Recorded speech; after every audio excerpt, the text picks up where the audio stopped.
ఒక నిమిషం మాకు మన శివభక్తులు చాలా మంది పొరపాటు ఏంటంటే శివుడికి మనకి మధ్య ఉన్న రిలేషన్ ప్రేమ. అసలు ప్రేమ ఏంటి తెలుసా? ఆ కన్నప్పకి శివయ్యకి ఉన్నది మధ్య ప్రేమ. మనం చేసేది బిజినెస్.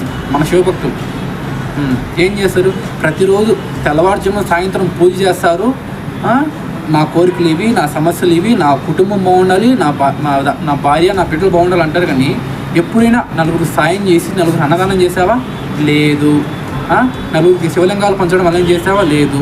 నీతిగా నిజాయితీగా బతికావా? అది లేదు. ఎప్పుడు అబద్ధం చెప్తూ శివనామస్మరణ చేయకుండా నీకు అవసరం ఉన్నప్పుడు ఆయన దండం పెడతావు. నాకు అది కావాలంటావు, ఇది కావాలంటావు, నా కోరికలు తీరాలంటావు, నా ప్రాబ్లమ్స్ పోవాలంటావు, నా బిడ్డలు, నా భార్య, నా కుటుంబం అంటావు. ఎప్పుడైనా శివుని తలుచుకున్నావా? గంటకోసారైనా? లేదు. ఎప్పుడో ప్రతి సావరం గుడికి వెళ్తావు, దండం పెడతావు. కానీ అక్కడున్న అడుక్కున్న వాళ్ళకి కనీసం 4 రూపాయలు డబ్బులు కూడా వేయవు. నేను ఇలా నిజాలు మాట్లాడతాను. మీకు ఇష్టం ఉంటే సపోర్ట్ చేయండి, ఇష్టం లేని వాళ్ళు తెలుసు కదా. హర హర మహాదేవ శంభో శంకర.